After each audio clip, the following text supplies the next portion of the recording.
अस्सलाम वालेकुम। दीन में खिलाफत को बहुत अहमियत रही है और ये खुलफाए राशिदा के अहद ज़ीरी के बाद बहुत सी घाटियों से गुजर कर बिलाखिर 1922 में ख़त्म होकर अहले इस्लाम के दिल पर वो घाव लगा गई जिसके ज़ख्मों से आज भी खून रसता है।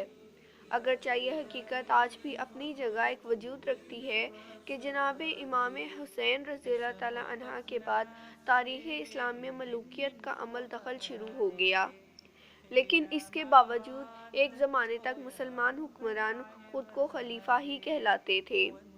बनु उमय्या की हुकूमत के ख़ात्मे के बाद 132 हिजरी में खिलाफत बनु अब्बास का क़याम अमल में आया, जो कि करीब करीब 5 सदियों तक कायम रही।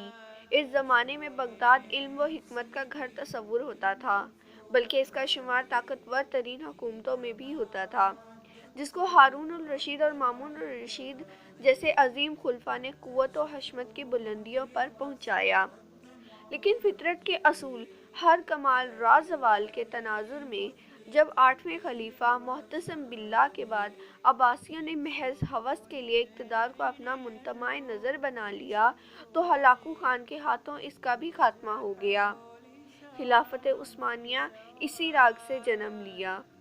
ऐन इस वक्त जब मुसलमानों को बिला लिहाज उम्र व जिन्स कत्ल किया जा रहा था और इनका खून बिला लिहाज बगदाद की गलियों को सैराब कर रहा था, कि एक दीनदार घराने में एक बच्चे ने आंख खोली, जिसका नाम उस्मान रखा गया।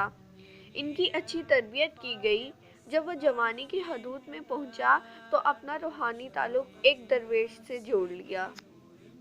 एक दिन उस्मान ने ख्वाब में देखा कि इसके मुर्शिद के सीने से एक चांद निकलकर इस पर साया फगन हो गया है।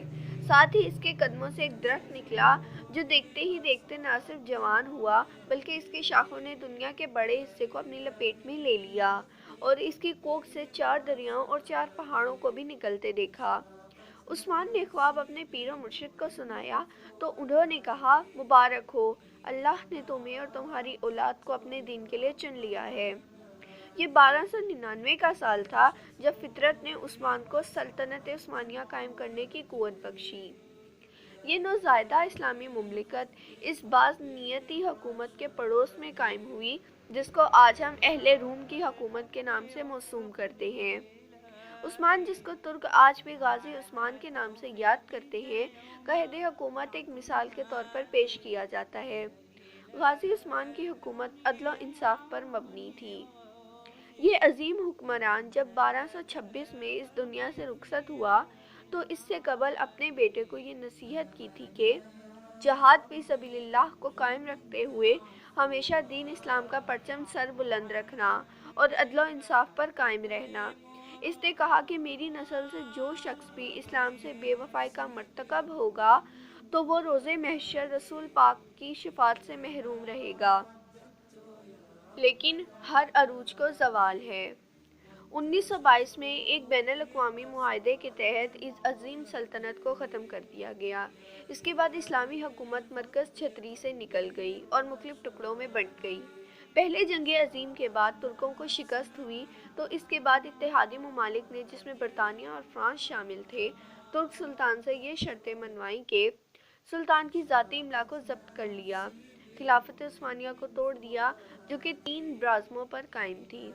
तुर्की चूँकि आलमी मरकज़ था, को सर्कुलर स्टेट का दर्जा दे दिया गया और तुर्की पर आइंदा 100 सालों तक इस्लामी निफाज और खिलाफत पर पाबंदी लगा दी और तुर्क अपने मादियात को इस्तेमाल नहीं करेगा ताकि वो माशी तौर पर कमज़ोर रहे।